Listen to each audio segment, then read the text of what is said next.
The fact of the matter is, you know nothing about it. Or in other words, you are stepping into an absolute abyss. The fear is not about death, the fear is lack of light on death.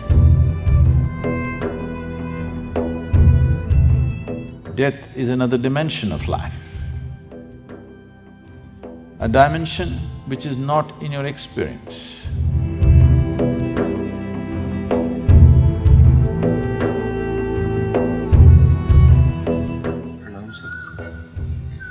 They say the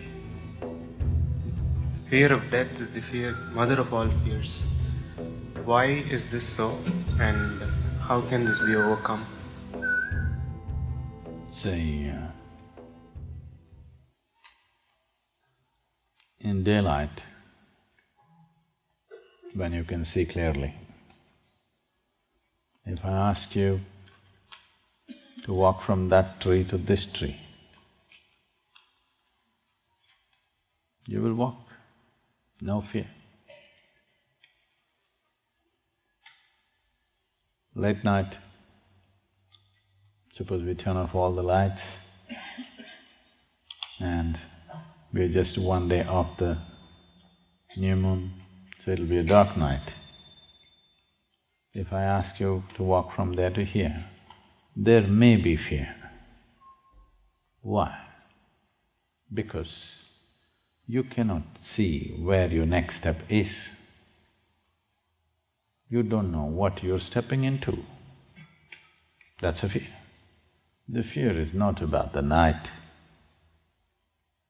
The fear is about the lack of light.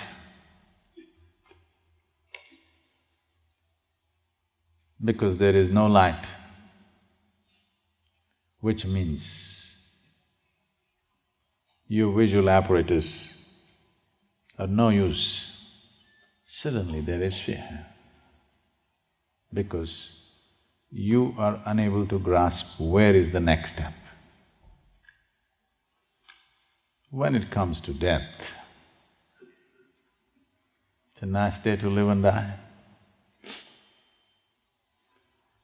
When it comes to death, it doesn't matter how many things you have fooled yourself with. Doesn't matter how many books on death you have read, how many things you have heard. Suppose next moment is death, you know nothing about it. The fact of the matter is, you know nothing about it. Or in other words, you are stepping into an absolute abyss. You're stepping into a dimension that you're unable to grasp. You can't see it, you can't hear it, you can't smell it, you can't taste it, you can't touch it. That means you have no way of knowing anything about it. Because you're stepping into something that you cannot see, you cannot in any way sense, there is fear. The fear is not about death, the fear is lack of light on death. Now, is this the mother of all fears?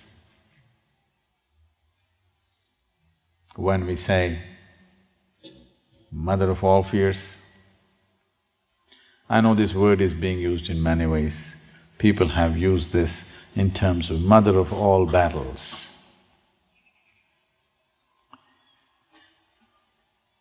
It's a wrong usage in the sense, when we say something is a mother of all, that means we're talking about that something as a source of everything.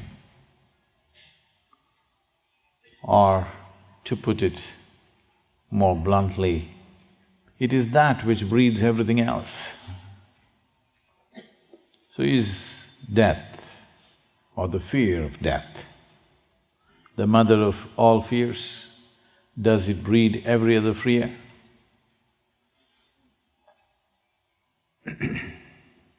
Not necessarily the death. It's the unknown. Whatever is not known to you, whatever you're not able to grasp, that brings fear. Death is a classic example of the unknown. Of all the things that you may know and not know, death is one thing that for sure you do not know. Human mind is capable of projecting itself in many ways. It's capable of corrupting everything.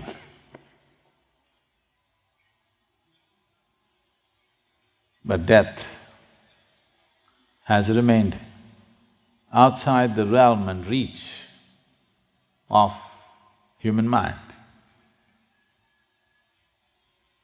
Whichever way you speak about it, people will only misunderstand because they're trying to understand it from the context and the dimension in which they are. Death is another dimension of life, a dimension which is not in your experience.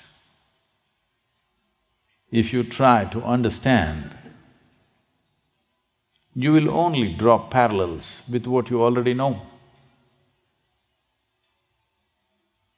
So, when it comes to death, you should not try to understand. You can only know it by experience.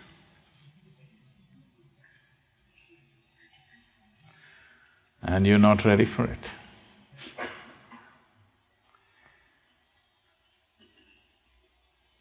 It is… at least this much you know. Though there are some people propagating that they will rise in death with their body. But any sensible human being knows that when a person dies, the body is left behind.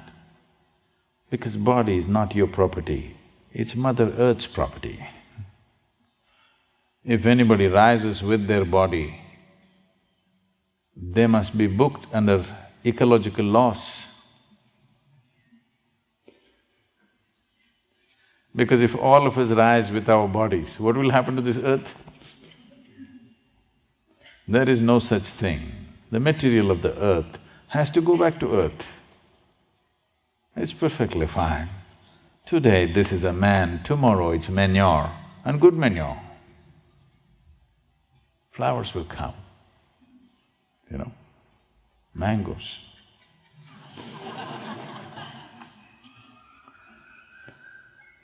And it's perfectly fine.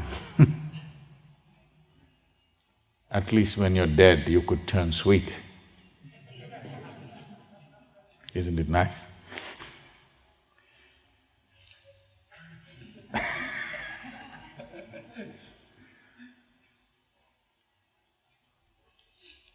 When man goes, he becomes a mango.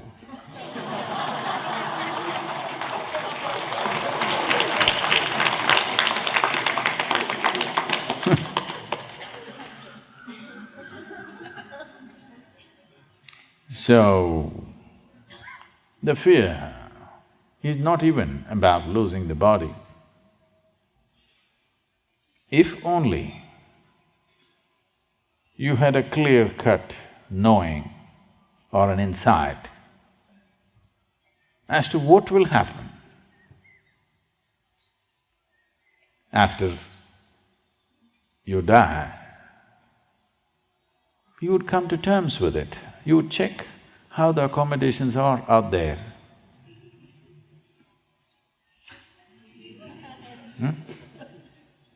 If it's a little better than here, you say, why not?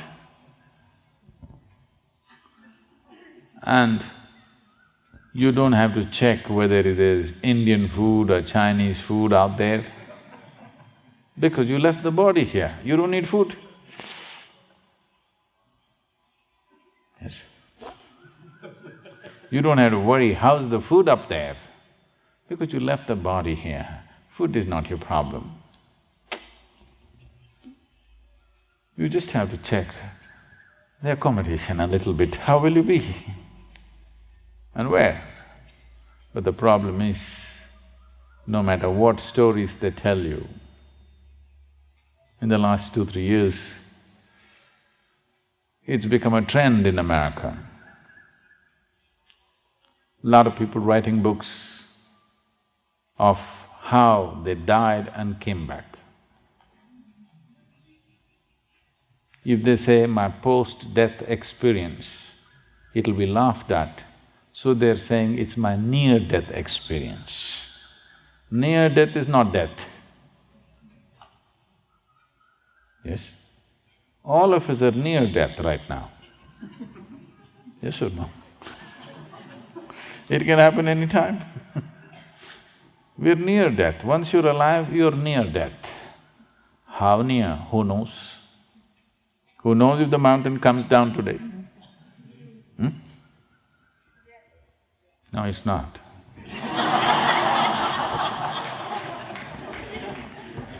But no guarantee. There is no…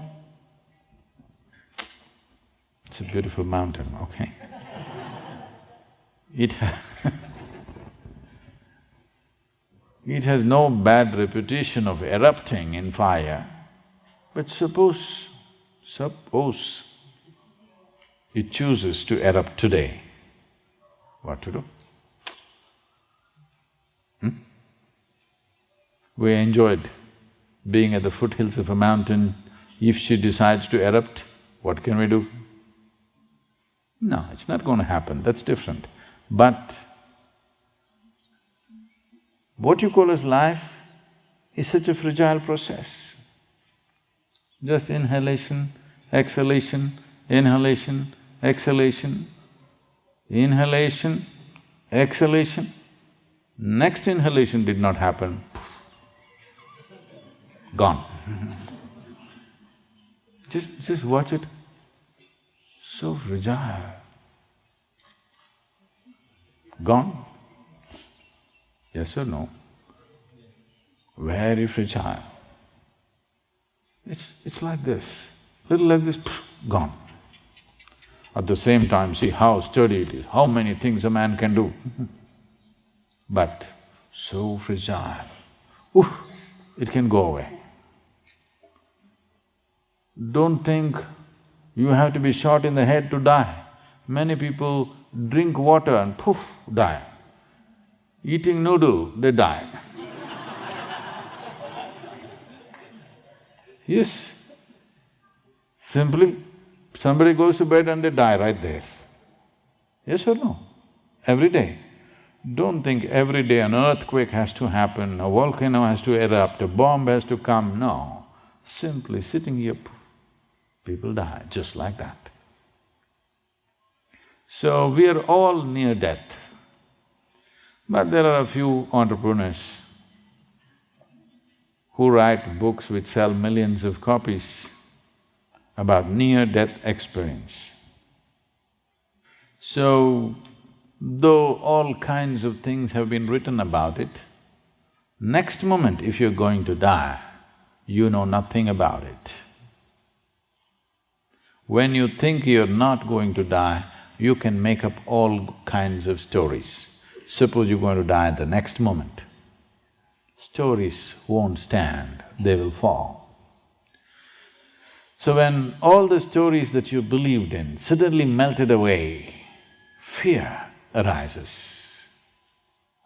Because the next step, you can't see where you're putting your foot. You don't know what it is. So, death is not the mother of all fears. Not being able to sense what is next is the mother of all fears, and death kind of epitomizes that experience. But you will see in this culture, people choose to die at a certain time, they fix their times, they sit down, with a very blissful smile on their face, they die. because they have realized the nature of life. If you know the nature of what this is, then there is no death. Death is a fiction, in a sense. Did you ever die, anybody here? No, I'm not asking near death, I'm saying real death. Did you ever die, anybody? No. No. Did you meet anybody who died and came back? No. Have you ever seen a dead person? Where? Where? You saw a dead person? Where? No, you've seen a dead body. Have you seen a dead person? No. You only saw a dead body, not a dead person. So you have not seen a dead person, you have not met somebody who died and came back, nor have you any personal experience. So, how did you conclude that you will die?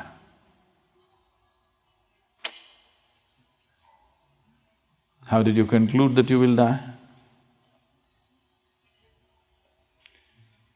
This is why, when you're alive, you must look at the nature of this life.